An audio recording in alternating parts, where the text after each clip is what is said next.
So this is your bedroom, huh? I've got to admit, it's tinier than I expected. Don't let it fool you. Just be sure not to check in the closet. Why? Is that where you keep your porn stash? Jumping to conclusions already, I see. Hey, what's that supposed to mean? Nothing. Just, even if I did keep that in my closet, it'd be too buried to ever dig up. No kidding? Well, at least the rest of the room is livable. Natsuki glances about, taking in her surroundings.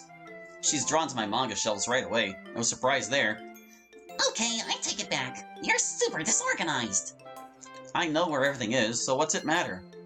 Ugh, if I look at this shelf too long, I'll develop OCD.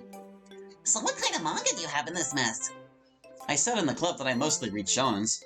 Yeah, and I prefer shoujos, but some shonens are okay. Man, do you have any consecutive volumes in here? Every single book is different. I have a few sets, they're just... I don't even want to hear your excuse. That's it, I can't take it. We gotta fix this up. Natsuki takes a whole stack off the shelf and starts sorting them. Well, are you gonna help or just stand there like a dummy? It's not like I asked you to do this. Yeah, and I'll charge you if I have to do it alone. So get off your lazy butt and sort out some books. I guess this is happening. I grab my own stack and start matching them up. Before long, we have a few piles growing high off the floor. It's almost weird seeing everything aligned. As Natsuki goes to grab another bunch of books, I suddenly recall. Natsuki, just a sec. Oh, what do we have here? Too late. Natsuki holds up one of those manga. Well, I guess your stash really isn't in your closet. You just keep it in plain sight. It's okay. It's not like I didn't know you're a gross pervert before.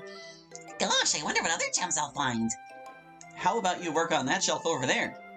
And miss out on all this blackmail material? No way! I sigh and shake my head. We continue working through the rows of books. After what seems like forever, we finally have all the books sorted and back on the shelf. There, see if you can keep it that way, alright? I'll have it back to the way it was within a week. Do you need a girlfriend that can clean up after you? Is that an offer?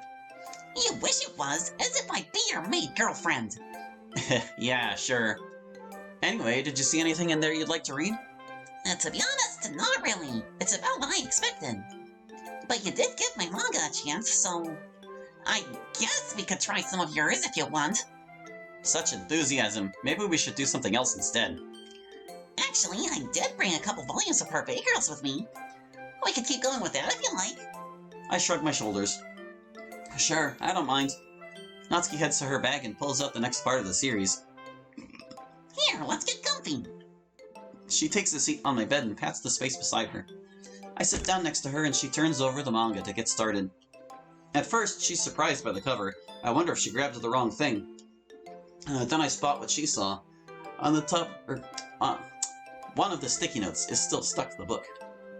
Oh yeah, from Seroy's prank. I gotta admit, she got me pretty good that day. Natsuki's face slowly drops as she stares at the yellow note. She peels it off and ponders it a moment before letting it drift down to the carpet. I did it again. Eh? What do you mean? You remember what they said that day, right? About what? That manga is literature? Well, yeah, but that's not what I mean. I'm talking about how they said they don't judge me. And that people who would are just idiots. It's something I already knew, but I realized I'm guilty of it too. I look down on others' interests all the time. I did it to Yuri in her poetry, Shiro in his games.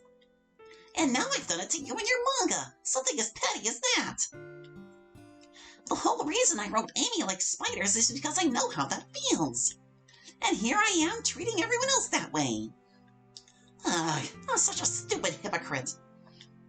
Natsuki falls quiet. I don't know what to say. It's strange to hear her being so pensive. I guess this must be what she's like when she doesn't feel socially pressured. Sorry for rambling. I didn't mean to kill the mood.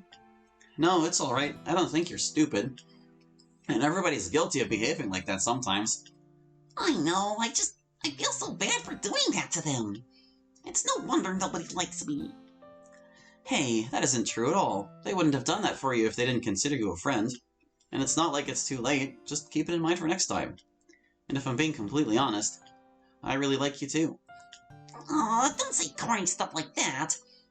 Just because Because you're available doesn't mean you can woo me with sweet nothings.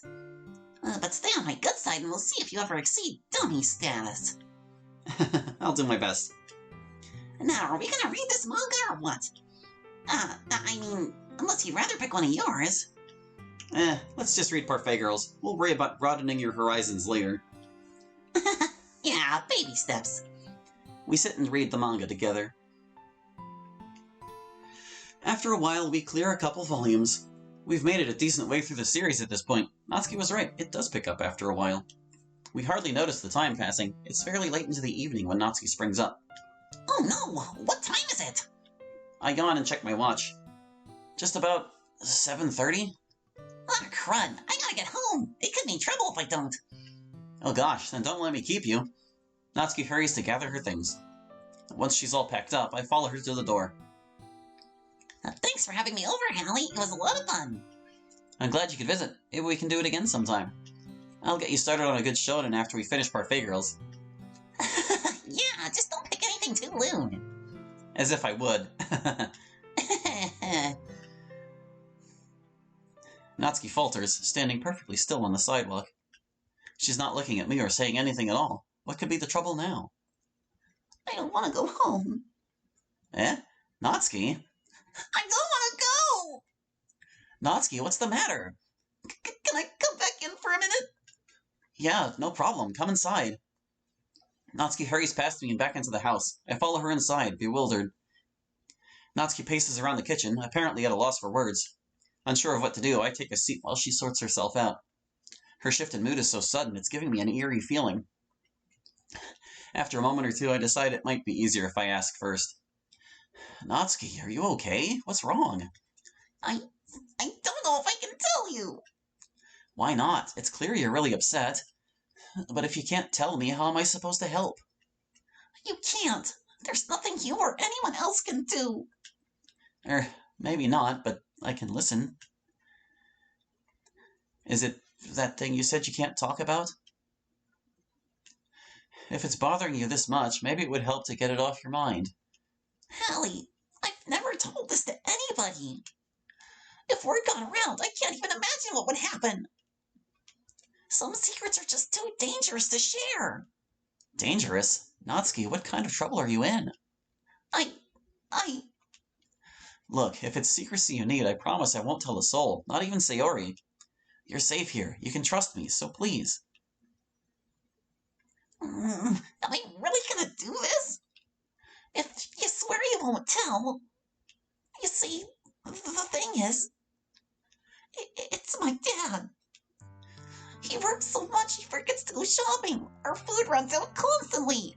I've hardly eaten all week. I'm always starving.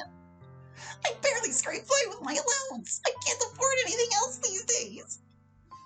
Goodness, Natsuki. But what about your baking? Your cupcakes? They come at a cost. Natsuki's voice is so broken I can't bear to ask her to clarify. Well, here, do you want me to cook something real quick? I could heat up a pizza, or... Anything would do. Anything at all. Okay, I'll start it right away. I grab a pizza out of the fridge and start the oven. It's not frozen, so it shouldn't take long to cook. I sit back down and motion for Natsuki to join me. She sits across from me. There's a long silence between us, like there's too much tension in the air to break it. I don't know what to say. I have so many questions, but I don't want to be nosy. After what feels like ages, Natsuki speaks up again. It doesn't stop there. Huh? What do you mean? It's not just food. It's everything at home. Because he's so high-strung, I have to avoid doing things that will upset him. I have to be home on time, and I can't risk it. Sometimes it's the middle of the night when he gets back.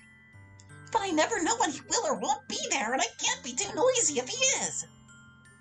No video games, no TV, no music, nothing. Well, you can read your manga, right? That's quiet. I keep it all at school for a reason, Hallie. He disapproves. He says I'm too old for it. And he complains about how expensive they are. I'm afraid he'd sell them if he had the chance. Where is your mom in all this? Mom moved out a long time ago. They've been divorced for years. She lives in another part of the country. I only see her on major holidays. I see. So she can't really help you.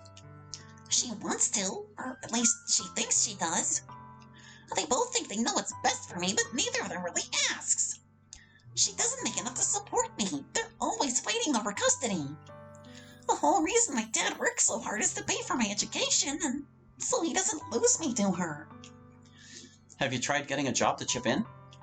He won't let me. He wants me to focus on my studies. It's a point of pride for him that he maintains his own household. Not that it ever keeps food on the table. The oven timer goes off as the pizza finishes cooking. Here, let me get this sliced up. I cut the pizza and grab a couple plates. I serve some to Natsuki and put the rest on the table. And we eat in silence for a bit. Natsuki wolfs down her pieces, eating twice as fast as me. Thinking back on what she said, I'm suddenly very conscious of the time. Natsuki, will it be a problem that you're staying out this late? I don't want to get you in any trouble. Maybe not. I don't know. It's impossible to say. I wouldn't go back at all if I could. Well, would you like to stay the night? You'd do that for me? If you want, yeah. I don't mind as long as it's not an issue. Let me make an excuse real quick. Natsuki pulls out her phone and dials a number. She waits for a moment or two. She breathes a sigh of relief. It seems she reached the answering machine. Hey, Papa, it's me. I'm staying the night at Sayori's. I have my cell if you need to reach me. I'll be back in the morning so you don't have to worry. See you tomorrow, okay? Good night. She ends the call and sighs again. Sorry for the fib. If he knew I was at a boy's house, he'd flip. He shouldn't mind if it's a girl he knows. I'd better text Sayori so she's aware, just in case he calls her place. That's a good idea. After another moment, Sayori is informed of the plan. We're free for the night. Do you want any more pizza? You don't even need to ask. Natsuki takes another helping of the pie. She's eaten almost 3/4 of it. In the meantime, I go prepare another place to sleep. By the time I'm done setting up, Natsuki has finished her meal. There's nothing left of the pizza. She really was starving. Feeling any better? A little, yeah. Still a bit nervous, I guess. Is there anything else you need to share? I think I've said enough already. I don't even know why I blabbed all that to you. I kept it to myself for so long. There was nobody I could tell. That can't have been easy, but at least you have me now. Natsuki's only response is a small, sad smile. So, I set up more room to sleep. Do you want the couch or the bed? I'm not gonna go to bed with you. I meant I'd take the couch if you wanted the bed. Oh, right. I don't mind the couch. Okay. You can hit the hay whenever you're ready. Thanks, Hallie. Not just for that, but for everything. You don't know how much this means to me. Hey, I'm always happy to help. Do you need a shower, or... Oh, you wish. Hey, I'm just being hospitable. Yeah, I guess I can believe that. I doubt you only wanted to get me naked. Jeez, I'll have you know I'm not that kind of guy. If you're alright then, do you want to stay up at all? Honestly, I feel exhausted. I just want to pass out. No problem. Have a good night. If you need anything else, just ask. Yeah, will do. Natsuki settles in on the couch. Satisfied that she's fine for now, I get cleaned up for the night. As I lie in bed, my thoughts are a whirlwind. I can't believe how poorly Natsuki's father treats her. The way she described it, he sounds so stubborn and inconsiderate. How could he be so out of touch with his own daughter? I can't sleep at all. My anger and sorrow just won't let me. That poor girl. That poor girl. It repeats over and over in my mind. And just when I think I can't take it anymore, I hear a small voice outside my door. Hallie? Are you awake? Natsuki? Yeah, I'm still up. Do you mind if we talk a little more? It's okay if you'd rather rest. No, Natsuki, please, come in. Natsuki steps inside, leaving the light off. There are just a few things I want to say. That's fine. Whatever it is, I'll listen. Just hold on, okay? Natsuki comes over to the bed. I prop myself up so I'm sitting. To my surprise, Natsuki climbs in and sits beside me. I don't want you to get the wrong impression. In spite of everything, I do still love my dad. Things weren't always this way. He used to be nice. We got along well. It wasn't until my mom left that things started going downhill. I can't believe how bad it's gotten. He's putting himself through so much. It's all for my sake, but it's destroying him. He comes home tired and angry. He shouts and slams things. He drinks to calm his nerves, but it doesn't really work. One time he got so mad that he hit me. He hit you? Only once. Once was all it took. And trust me, it scared him too. Since then, I haven't given him the chance. I avoid him as much as possible. I just don't know what to do, Hallie. I feel so hopelessly stuck. As long as I live under his roof, there's no way out. That can't be true. There must be something you can do. What if you moved out on your own? I can't afford to. I have no job and no money. Well, what if you ran away? I'm sure you could stay with a friend. I'd even be willing to... That wouldn't work. He'd just come after me. So what if he does? We'll call the police. Have him thrown in prison for neglect and abuse. No! If that happened, I'd be forced to go live with my mom. I'd have to move away from here, transfer schools, and leave everyone I know behind.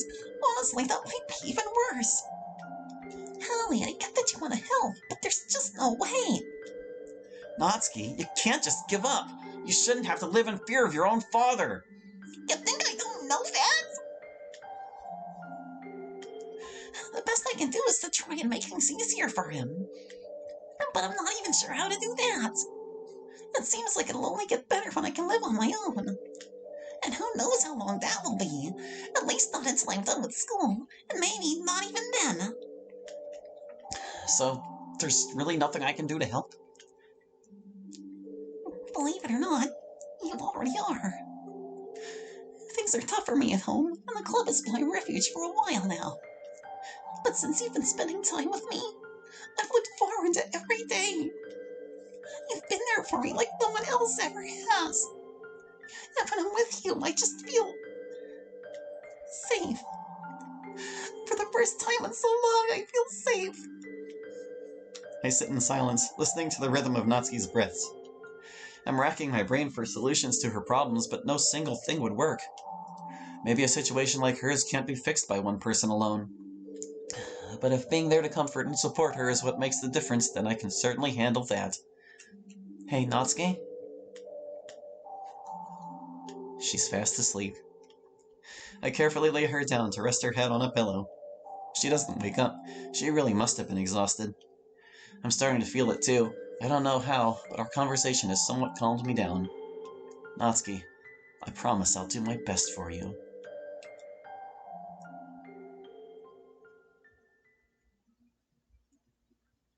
Aw. Natsuki. There's definitely cause for concern. I wish I could say it was more of a surprise when she passed out in the hallway. It's rare for things to get that bad, but it sure wasn't the first time it happened. In the months before Hallie joined the club, I had noticed times when she seemed weaker. When it got serious, I talked to her about it and offered to help. She didn't seem too comfortable with that, but I think deep down she still appreciated it. Natsuki does her best to scrape by. I suppose she's gotten good at it by now. Even so, nobody should have to wonder where their next meal will come from. And speaking of that, her home life, it's such a mess. Her dad works his hands to the bone for her, but doesn't know how to take care of her anymore. And she can't either stay with him or move away and lose everyone she knows. It'd be so much easier if you could just beat him up and rescue her, wouldn't it? Real life isn't that simple. Maybe in some cases, but not here. However, being an honest friend goes a long way to help, and it's not like it will matter for too much longer. Anything else you're worried about? No, Monica, that will do it.